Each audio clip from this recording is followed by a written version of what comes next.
Book 7, The Soldier in the Middle of the World, Chapter 22.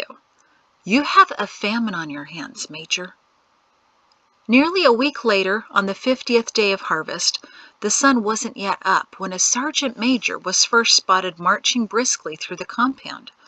The few soldiers who saw him wondered briefly who he was, since the only sergeant major assigned to the fort was Qualipo Healy. But with the continued changes in command, no one thought much of the man with the cap pulled down over his eyes, who seemed to know his way around. The sergeant major headed straight for the command tower and jogged easily up the stairs. At the top, he turned to the staff sergeant and two privates sitting at the desk. They saluted. The sergeant major saluted smartly back. "Where will I find General Thorne right now?" "Sir, he's in Idemia," the staff sergeant told him. "Left last week." The sergeant major nodded once. "Then I need to see your commander immediately." "Yes, sir," the sergeant answered. "He should be finishing his breakfast." The determined look of the sergeant major told him that didn't matter. "But I'll go get him now, sir." He glanced at the sergeant major's name patch, but the man had already turned to the command office. "I'll wait in here," he said, as he stepped into the office and shut the door. The privates looked at each other in surprise while the sergeant trotted down the stairs. A few moments later, he returned with an irritated Major Twig. "So he just walked right in? What was his name?" "Unsure, sir. I didn't see his name badge." "Huh," Twig said as he opened the door to the still dark command office. He saw no one immediately. "Shut the door," said a quiet voice from the corner. "Then sit down at your desk." Twig squinted in the dim light, but couldn't see more than a shadowy figure. "Who are you?" "Shut the door," the shadow repeated patiently. "Then sit down at your desk." Twig shut the door and, keeping his eyes on the figure, went behind the desk. It was only because he was intrigued and obedient to a fault to authoritative tones that he sat down. The man sat down in a chair across the desk, his face shadowed by the brim of his cap. "You have a famine on your hands, Major." "You interrupted my sparse breakfast for that?" Twig scoffed. "Anything new you can tell me?" The man leaned forward, and some of the insignias on his uniform became more recognizable. A few were missing, most noticeably the name badge. "I'm here to tell you I can fix that problem." Twig glared at him. "Who are you? Onus's contact? Are you who he sold all that grain to? And now you've come to sell it back at a profit, haven't you? Well, it was stolen property, and as such I demand its return immediately." The man shook his head. "I have nothing from anyone named Onus, nor do I want anything. I'm here to offer what I have freely." Twig narrowed his eyes. "What's the catch?" The man smiled faintly. "Transporting it here is a little difficult. While I have men under my command, we have no ability to use horses or wagons to transport what we have to Edge. We would need several thousand soldiers to meet us at a designated point." "Uh-huh," Twig said tonelessly. "Just send a few thousand soldiers. Have them waiting." "Yes," the man said. 5,000 soldiers should be enough to help Thorne save the world." Twig smiled coldly. "That's all? Just hand you his northern army? He's not going to agree to that. Tell you what," he said, leaning on the desk, trying to get closer to see the man's face. The room was slowly beginning to lighten with the coming dawn, but not enough. "Tell me where the food is, and we'll come get it." "Not possible," the man said shortly. "I want to speak to the general. I have more news for him." Twig leaned back. "That's not possible. He left for Idemia some days ago with the new guide." The man's eyebrows went up. "The new guide. Interesting. Send General Thorne a message, then. I know that if you dispatch one now, it'll reach Idemia by dinner. Tell him I can provide enough food to feed 500,000 people until this crisis is over. That's what I estimate he has left after the pox and the volcano." Twig exclaimed loudly, but the sergeant major plowed on. I need 5,000 men to move it, and using horses and wagons is not an option. Also tell him he needs to remove all the ash from the farmlands. Tilling it into the soil will harden it like mortar, and it'll be impenetrable by planting season. I'm willing to help him further to save the world, but he needs to do it on my terms. We can begin moving the food by next week if he agrees. Twig waved his arms about aimlessly, trying to find which of the many ridiculous points to swat down first. Food for 500,000? I'd be a slagging Zenus to believe you that you have those kinds of resources. Where is it? He's not going to believe you. I don't believe you. The man nodded calmly. That's fine. You don't have to believe it until you're eating it. Major, you have nothing to lose and everything to gain. I'm not asking for payment. I'm not asking for power. All I'm asking for is a little faith. He glanced at the eastern window where the sun was beginning to rise. Send the message to the general. I'll return tomorrow at sundown to receive his response. Be waiting in the reception area downstairs alone. The man stood up abruptly, opened the door, and jogged down the stairs. Hey! Major Twig yelled after him. Stop him! He shouted as he scrambled around his desk to follow. The staff sergeant was already ahead of him. Together they ran out of the main building and looked around the compound to see where the sergeant major had gone. No one was in sight. While the forest was dead, it wasn't completely transparent. Half a mile below, the only remaining trail through the boulder barrier was a thick stand of dead trees, with tangled vines and bushes that created a large and conveniently placed barrier. 10 men could stand behind the dead foliage to watch for activity that occurred several hundred paces away at the edge of the fort. And, not surprisingly, 10 men were standing there, dressed in gray and black model clothing to blend into the gray ash and blackened trees. Anxiously, they awaited the arrival of the 11th. The sun was creeping over the horizon, and the men held their breath that someone in a blue uniform would soon arrive. A moment later, from an adjacent ravine, a man in a sergeant major's uniform suddenly appeared. The gray and black men sighed in relief. Well? Woodson whispered urgently, as the soldier, still hunched over and dodging through the dead trees, reached them. Wasn't seen entering the forest, I'm sure, he said, as he pulled off the cap. He ran his hand through his brown hair speckled with gray and smiled. But Shem was right. The fort is an abomination, sprawling everywhere. At least the command tower is still in the same place. I had no problem getting there. And everything was the same. They even kept his desk. I got to sit next to it, waiting. I even found the spot where I once colored the side with ink when I was 7. Woodson took a deep breath. Rector Shin, I'm glad you got to enjoy your little trip back to your memories. But what I really want to know is... Pato put a hand on Woodson's shoulder. I know what you want to know, but it's going to take some time. Thorn is an Idemia, which must mean he controls the world again. We're not going to Idemia, right? Asked a nervous scout. No, Pato assured him. That was not one of the possibilities, but at least we don't have to search for him. He turned back to Woodson. I did, however, tell the commanding major to send him a message and that I'd return tomorrow evening to get Thorn's response. The blond man next to him grabbed his arm. Papa, I thought you and Shem decided against that option. The entire fort will be... I know, Ralph, looking for me. But as I sat in that office, I just had a feeling this was the right thing to do. Shem will forgive me. Ralph had learned long ago that when his father just had a feeling, there was no arguing him out of that decision, and his decisions were always correct. I'll bring the news to Salem, Ralph volunteered.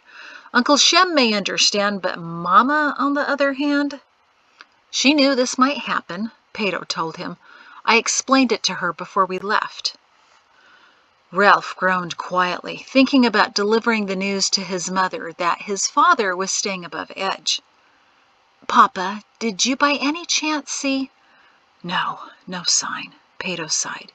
"It would have been a long shot anyway. We don't even know if he's posted there. The first thing Thorne would do after gaining control of Idemia would be to redistribute the soldiers to different forts, breaking apart potential traitors. We don't even know if young Pear is still in the army." He looked at his hands, rubbing off invisible dirt. Woodson cleared his throat. "Rector Shin, now what do we do? You've thrown out all of our scenarios and created your own." Pato looked up with a contrite smile.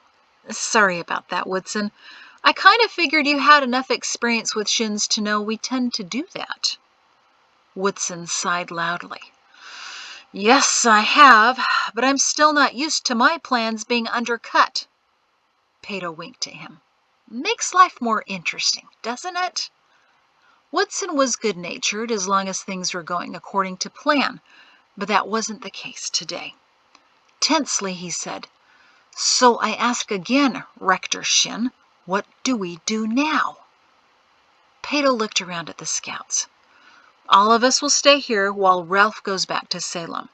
I've been working on an idea or two that will let me get back into the fort," he said, eyeing the dead forest around him. "I'll need all of your help. In the meantime," he turned back to his eldest son, "tell Shem that I made it in securely. No one noticed or recognized me in his old uniform, which blended in quite nicely. I didn't know who the major was.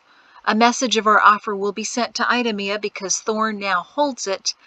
And," Pato paused for emphasis, "tell Shem that the world now has a guide." Ralph frowned, as did everyone else. "A guide? Papa, how can that be?" Pato scoffed a chuckle. "I have no idea, but I have a feeling Thorne's behind it. If ever there was a time to have scouts in the world again, this would be it. Ask Shem if that's a possibility. Something's going on, and we need to know about it." Ralph nodded, jotting down the list on a scrap piece of paper. "Any suggestions on how to give Mama the news you're going back into the fort?" "Yes, get Calla to help you. Now go, don't waste any more time." Ralph embraced his father and darted up noiselessly through the trees toward the boulders. Woodson squinted at Pato and folded his arms. "So, what ideas do you have in mind, Rector? Every last soldier will be watching for you tomorrow. Every scenario Guide Zenas and I discussed purposely avoided that outcome." Pato smiled consolingly. "I remember the night we met in these very woods, a few miles to the east. We were just teenagers then. You were so eager to get into the world just to do something, and I was the one glaring cynically. Seems our roles have reversed today." Woodson didn't blink as he said, "The world changes people. I'm not so naive anymore. And Rector Shin, neither are you." "I know," Pato said, realizing he couldn't stall anymore. "Shem and I had discussed one additional option, but he thought it was too risky. I think he's just getting too old," he grinned. Only some of the scouts returned his smile. Woodson remained steely-eyed. Pato cleared his throat and turned to a man in his 30s. "Newt, you wondered why I wanted a physics professor as a scout, right?" Professor Newt nodded apprehensively. "My wife never imagined I'd be asked to go on a scouting mission, although I was eager for the opportunity." He raised his eyebrows in anticipation. Pato looked around the forest again until his attention was captured by a boulder, taller than him, that had sometime in the past slipped down from the boulder field, hoping for a better view of the village below. He smiled at it. Mass, speed, angle, distance. I never had as good a grasp on those concepts as my father did. Pato picked up a shovel and hatchet. "Men, after Newt makes a few calculations, we'll have a lot of work to do in the next 2 days."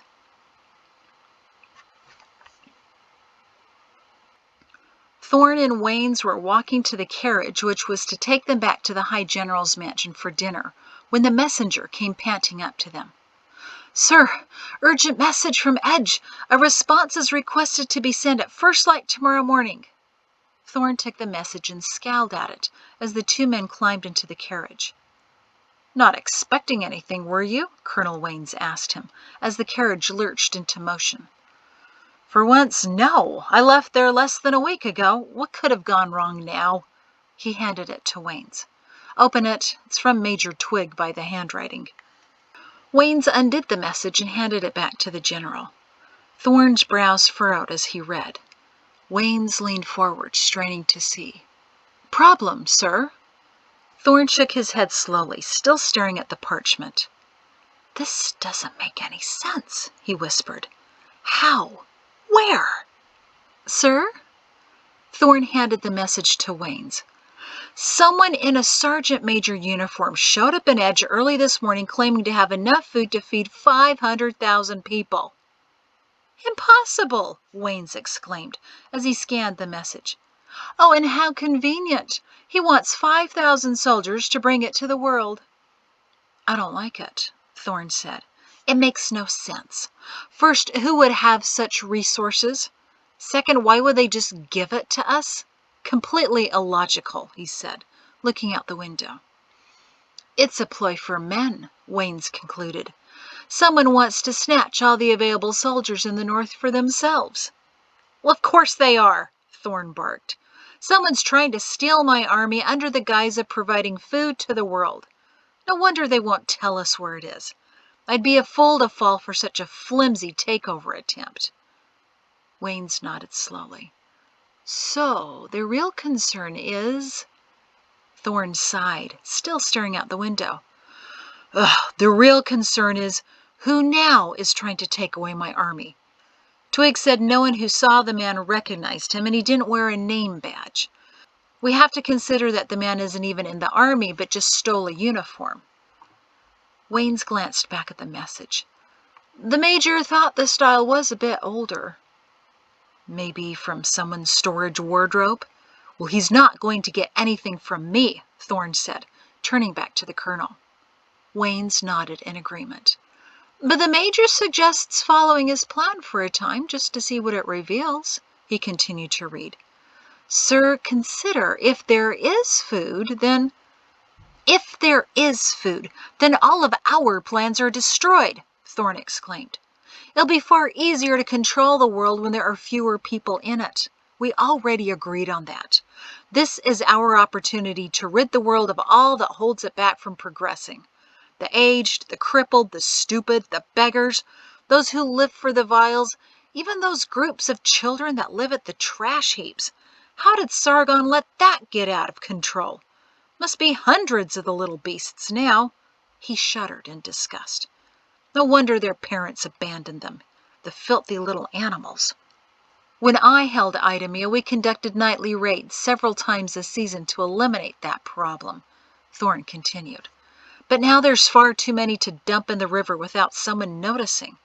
No, Waynes, if we let everyone live, then our ability to establish a new kingdom becomes much more complicated. We must reduce the population, especially those over 50.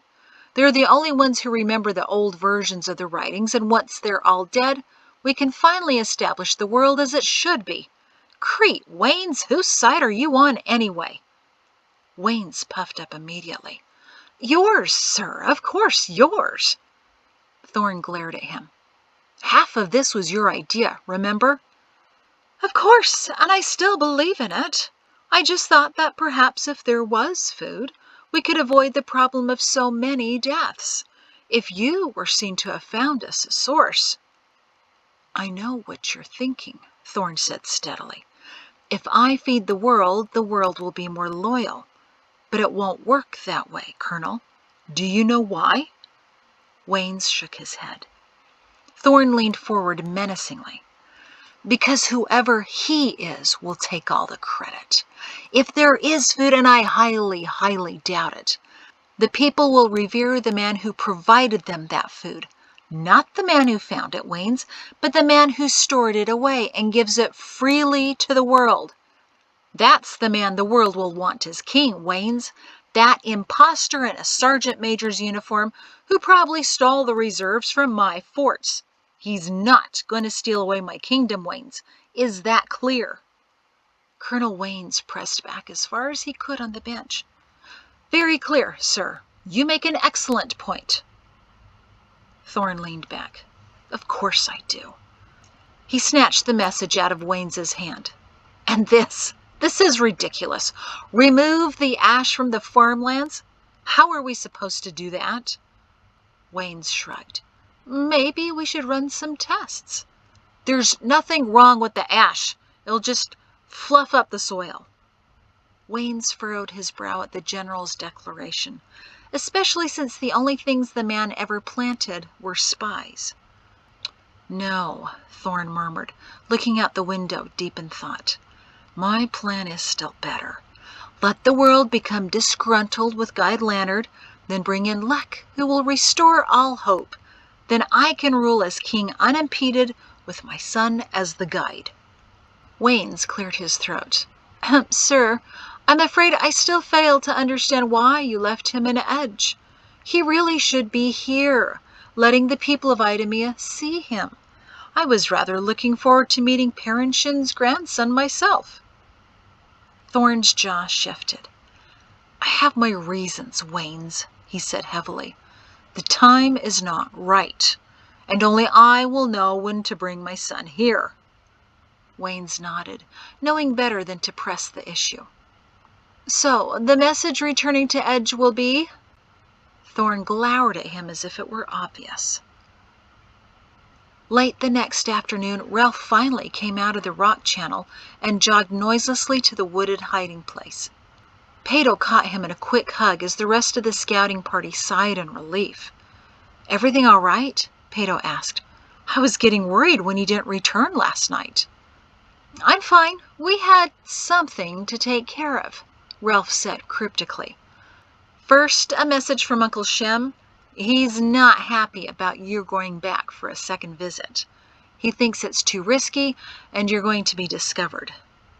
Ah, yes, I've heard that before, Pato murmured. But we've been working on that all day, yesterday and today. You know, I think I really would have enjoyed being a garter, he said, grinning. Well, Ralph said, taking off his pack and opening it up. After Shem calmed down a bit, then helped Kala calm down Mama, they came up with another idea, heavily influenced by Mugga, of course. This is why I'm getting here late. The fort will be looking for a sergeant major, but not this. He held up another dark blue jacket. Pato sucked in his breath as he took it. Mickey and Susie were up most of the night altering it, and didn't get the finishing touches on it until this morning, Ralph explained, as his father gingerly fingered the jacket. Mama said it's a good thing we have two excellent seamstresses in the family. They took apart one of your jackets as a pattern to get the right fit. Try it on. Pato slipped on the uniform, which fit perfectly. He didn't need a mirror to know how it looked. Ralph's smile was enough. Colonel Shin, he whispered, returning to the world. Woodson and the other men grinned. I was only a teenager when your family came to Salem, Woodson said, eyeing the colonel's jacket in admiration. And that was inside out when I first met your father in this forest. But Rector Shin, I don't think he ever looked more impressive than you do right now. Pato went pink. It's all the work of talented nieces, he said dismissively. A thought struck him, and he looked with alarm at Ralph. Wait, Shem doesn't want me to impersonate him. No, not at all. Ralph gestured to where the shin patch would have been, removed by his cousins. Shem thought with everyone watching for his jacket to return to the fort, you could slip in more subtly as a colonel. Pato sighed in relief. And now, 2 unofficial messages, Ralph said with a smile. First from Mama. Don't you dare get hurt while wearing that. Pato chuckled. And second? Second's from Mugga. Don't you dare get hurt while wearing that, because she wants to see what you look like in it. Pato laughed. I don't think she's going to get her wish. Ralph folded his arms. Why not? Mugga said you never put on his jacket. At his remembrance party, even little Mora tried it on. But you never did. Why? Pato unconsciously smoothed the tightly woven wool and fingered one of the insignias. Because, Ralph, he said in a whisper, we descend from a long line of army officers. It's in our blood, but I didn't want it to be. I never wanted to take another man's life. But I also feared that if I did put on one of these, what I felt while wearing it, well, I might have a hard time taking it off. Ralph nodded in understanding. It carries a power all its own, doesn't it? It carries Perrin Shin's power, Pato whispered. Still. And tonight, on his 74th birthday, I'm going to need him. The fort was buzzing that evening of the 51st day. Word had gone out, although no one knew why, for every soldier to be watching for a sergeant major not wearing a name badge who'd arrive at sundown. Whoever apprehended him and brought him to Major Twig would be rewarded amply. Twig stood outside the command tower, stroking his smooth chin as he scanned the area. He glanced frequently to check on the position of the sun, watching it set. The strained look he normally wore threatened to stretch him beyond recognition. The darker it grew, the more contorted his face became. Sergeant Major Healy took his post not far from the major, as did every other officer and higher-ranked enlisted men, along with several dozen soldiers. The idea was for them to be subtly walking back and forth in the compound, as if going about their business, but as the sun fell lower in the sky, the more than 100 men pretending to be milling about stopped in their tracks and looked expectantly around. The lieutenant stood at his post near the northeast gates, watching the forest in front of him and checking on the compound behind him. Twig, a few hundred paces away, strolled pointlessly back and forth in front of the reception area. The major had been acting oddly for the past 2 days. He pulled out maps, sent patrols in all directions, and frequently stepped outside to look around the compound. He didn't reveal why to anyone. In the late afternoon, a messenger from Idamia arrived, and at dinner, Twig announced in the mess hall that every soldier should be looking for a man in a sergeant major's jacket. He'd be of average height, lean, and maybe had brown hair. The fact that he described the majority of men in edge in the fort did not help, but at least everyone knew to look for the uniform. Lieutenant Thorne stared up into the darkening forest and sighed at the lack of subtlety.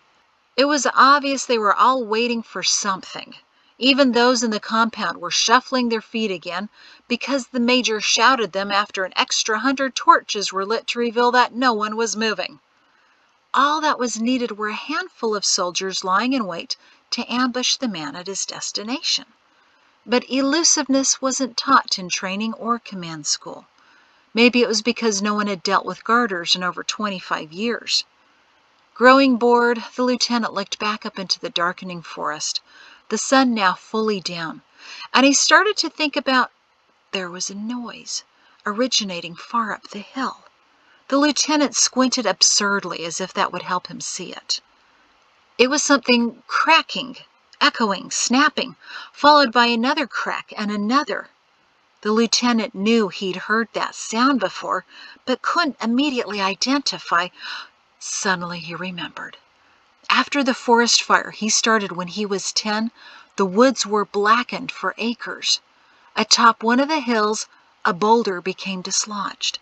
It came crashing down the hillside, taking out dead trees left and right. Each tree fell with a mighty crack. The lieutenant's mouth went dry as he realized what was happening. The crashing noise was approaching the fort, triggering louder cracks, then more and more.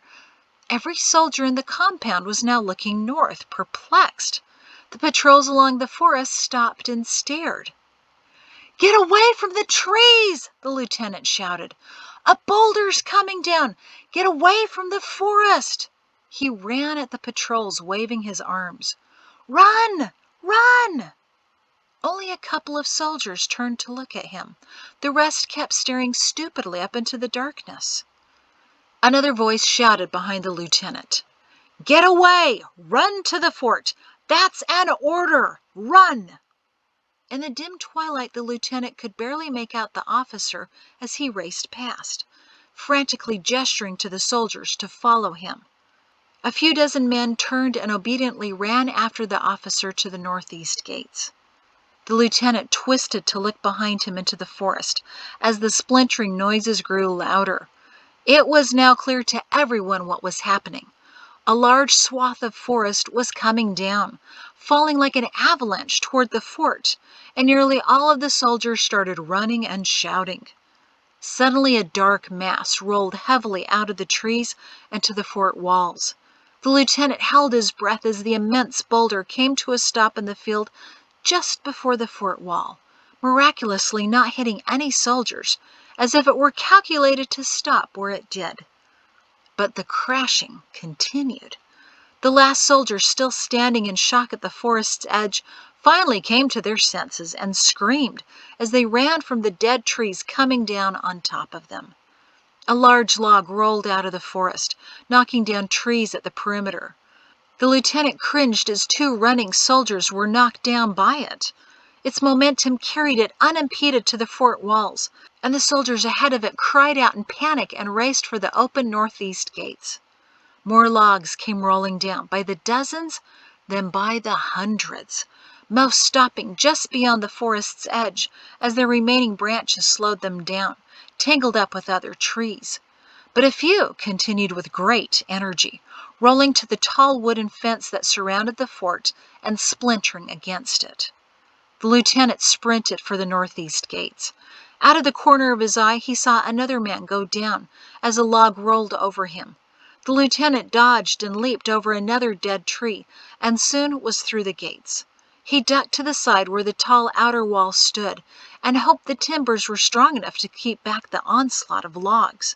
He didn't even have time to catch his breath before he realized the situation inside the compound. Chaos! Men were screaming in a panic, even though the walls seemed to be holding back the avalanche of dead wood. Most of the soldiers were running for the southwest entrance, only to find the log fall was happening to the west of the fort as well. Hundreds, if not thousands of timbers, all dead and waiting for just the right force, were crashing down to the fort, sending stray logs rolling into the fort walls, to the hay barns and the fields beyond. The lieutenant glanced to the command tower and saw Major Twig shouting orders to panicked soldiers. Suddenly an officer appeared next to him, caught him by the arm, and dragged him into the reception area of the command tower. The lieutenant staggered as he saw the reception area darken. He started jogging to assist the major, but didn't make it. Swarms of soldiers rushed around him, calling for surgeons, screaming for help. "I told you to be waiting in here," the voice hissed in Major Twig's ear as he stood in the now dark reception area. As Twig was dragged into the building by the man in the uniform, the officer purposely knocked down the two lanterns on the front desk, dousing all light in the room. An instant later, Twig felt cold steel press against his throat and a strong hand twist his arm. "You didn't have to make this so difficult. All you had to do was wait here by yourself. But now you have a terrified fort to deal with. Now, tell me the response to my proposal. Will Thorn take my help and my food on my terms?" Twig, stunned by the sudden turn of events, and even more surprised to realize that he was alone and with a blade to his throat, panted before he regained control of himself. "Thorn follows no one's terms but his own. He demands that you identify yourself and draw him a map as to where the reserves are stored." "That's not going to happen, and he knows it." "Then he refuses your so-called help and demands your surrender." Then we have nothing more to discuss. Sorry about the mess in the forest." He threw down Twig and bolted out the doors. The lieutenant noticed a soldier with blood dripping from his head staggering from the southwest gates, and he grunted in frustration. He wanted to see what was happening with the major in the command tower, but no one was helping the wounded soldier. The lieutenant grabbed the disoriented private, laid him down at a safe spot near a wall, pulled out his handkerchief, and wiped away the blood. Seeing nothing more serious than a bleeding bump, he said, "You'll be all right. Minor concussion. Here, hold this on your head. I need to check something." The lieutenant got to his feet and started to run for the command tower. But before he could reach it, an officer charged out the door. In the torchlight, the lieutenant could just make out the insignias on the uniform as the man streaked past, brass buttons reflecting the light. Colonel. But there were no colonels posted to the fort, especially with brass buttons. The lieutenant turned to chase the man headed for the northeast entrance, but a new rush of soldiers blocked his sight. He pushed through the panicked men who were fleeing the open fields and finally broke free. In front of him were only the empty gates. Maybe the officer was looking for more wounded. Maybe he wasn't an officer at all. The lieutenant sprinted out of the compound. The noise of the falling timbers was dying away, and only a couple of dead trees were still rolling to the fort, late for the excitement. He scanned the tangled mess of debris, looking desperately for any movement, but saw only dark blobs. The man in the colonel's jacket had to be there somewhere. There was nowhere else he could have gone. Except for... The lieutenant sprinted for the forest, hurdling logs and dodging branches. His foot caught on something and he went down, banging his chin on another log. Ignoring the pain, he scrambled back to his feet, only to trip over another dead tree in the dark, this time taking a branch to his gut and knocking the wind out of him. He pushed himself back up, gasping for breath, still searching for any movement in the forest, or what was left of it. He thought he saw a flash of blue dart up into the now bare and dark hillside, but then it was gone. He couldn't even shout at it. There was nothing else he could do but slump onto the log and wait until he could breathe again.